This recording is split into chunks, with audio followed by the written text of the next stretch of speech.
जिल्हा स्त्री रुग्णालयामध्ये नवजात शिशू 3 नवजात शिशूचा मृत्यू झालेला आहे अग्निकांडमध्ये। त्याबद्दल आम्ही माननीय जिल्हाधिकारी साहेबांच्या मार्फत महाराष्ट्राचे मंत्री आरोग्यमंत्री त्यांना निवेदन पाठवलेलं आहे। त्याच्यात आम्ही हे मागणी केलेली आहे की खरे दोषींची चौकशी करून सखोल चौकशी करा आणि त्यांच्यावर कायदेशीर कारवाई करा।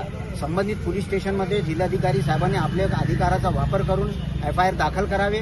दुसरी गोष्ट त्याच्यात अशी मांडणी केलेली आहे की प्रत्येकी नवजात शिशुवांचे कुटुंबाला जे मृत्यू पावलेले आहे आणि त्यांच्या कुटुंबाला प्रत्येकी 1-1 कोटी रुपयाची मागणी केलेली आहे आरोग्यमंत्र्यांकडून सरकारकडून। दुसरी विषय असा आहे की ज्यांना दुखापत झालेला गंभीर त्या चिमुकल्यांना तुम्ही 5-5 लाख रुपये प्रत्येकी उपचारासाठी देण्यात यावी। तसेच अधीक्षक जिल्हा स्त्री रुग्णालयाचे अधीक्षक आणि संबंधित कर्मचारी जे आहे त्यांच्यावर फौजदारी कारवाई करण्यात यावी। मुद्दा असा आहे की आम्ही याच्यात मुद्दे मांडलेले आहे। घटनेच्या वेळी फायर एक्स्टिंग्विशन कुठे होते। दुसरा मुद्दा असा आगीच्या वेळी थोडक्यात पसरत असलेले पहिले आगीवर फायर एक्स्टिंग्विशन मुळे थांबविण्याचे प्रयत्न का केले नाही। स्मोक अलार्म फायर अलार्म हे वाजल्यावरही आगीवर नियंत्रण का करण्यात आले नाही। ड्युटीवर कार्यरत कर्मचाऱ्यांनी वेळ असताना त्वरित आगीवर नियंत्रण का केले नाही।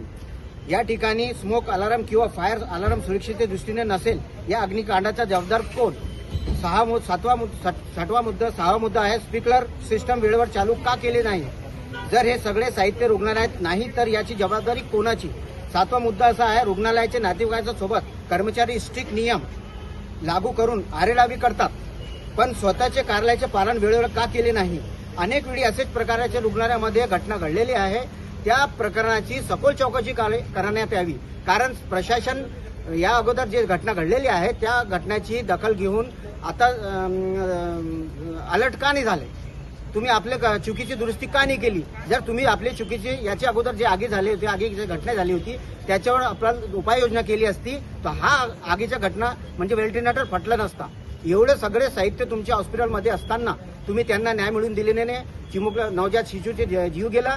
दुसरी गोष्ट अशी आहे की जर तुमच्याकडे हा साहित्य उपलब्ध नाही तर तुमची चुकी आहे तुमची लापरवाही आहे म्हणजे तुमच्या अलगर्जीपणा आहे या जिल्हा स्त्री रुग्णालयाचा। या अनुषंगाने त्यांच्यावर कारवाई झाली पाहिजे फौजदारी कारवाई झाली पाहिजे गुन्हे दाखल झाले पाहिजे चिल्ड्रन ऍक्टचा गुन्हा दाखल झाला पाहिजे।